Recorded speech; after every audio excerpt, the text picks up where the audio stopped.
John Boehner is a symbol of the relative normalcy of the pre-Trump era, when the Republican Party merely flirted with the radical fringe, elevating enough extremists from gerrymandered districts to form a majority in possibly the worst Congress ever assembled. Until the next one, those dances with the scatterbrained occultists spawned by Fox News and talk radio were effective in seizing political power and making Boehner the Speaker of the House. Those same forces also ultimately ran Boehner out of town, as continual rebellions from the Freedom Caucus and others on the hard right made it impossible for him to do his job. Advertisement continue reading below. Fuck Jordan. Fuck Chaffetz. They're both assholes. In the aftermath, Boehner has occasionally popped up on social media mowing his lawn or cheerfully driving an RV.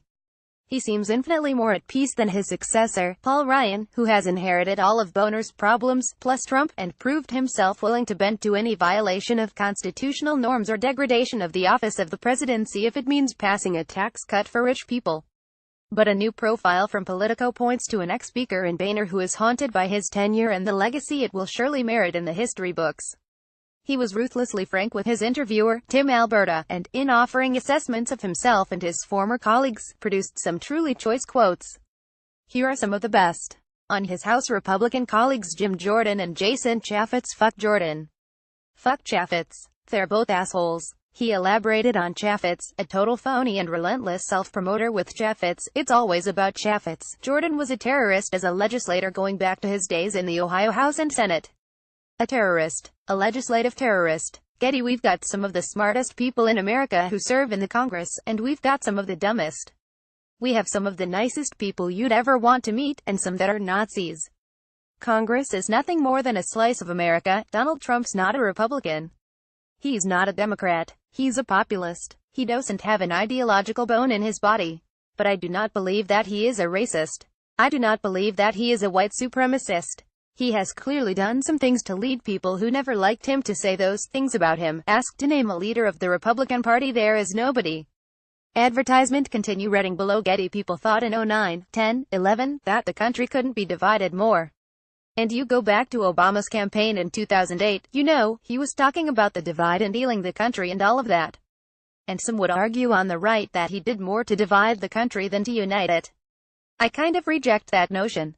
Because at wasn't him, it was modern-day media, and social media, that kept pushing people further right and further left. People started to figure out they could choose where to get their news. And so what do people do? They choose places they agree with, reinforcing the divide. I always liked Rush Limbaugh. When I went to Palm Beach, I would always meet with Rush and we'd go play golf. But you know, who was that right-wing guy? Mark Levin. He went really crazy right and got a big audience, and he dragged Sean Hannity to the dark side. He dragged Rush to the dark side. And these guys, I used to talk to them all the time, and suddenly they're beating the living shit out of me. Advertisement continue reading below. Advertisement continue reading below. Getty. Ultimately, Boehner's time leading the House Republican caucus will be remembered as something like one of the lesser emperorships during the steep decline of the Roman Empire. At the time, his era seemed like one of unprecedented ideological insanity, until the next era dawned.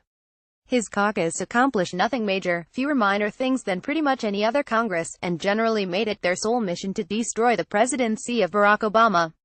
Boehner bears responsibility for that, just as Ryan, his successor, is for facilitating the unhinged depravity of the Trump era. Boehner will not be spared by the history books, assuming we make it that far, even if he seems like a nice enough guy with a clever turn of phrase. Advertisement continue reading below.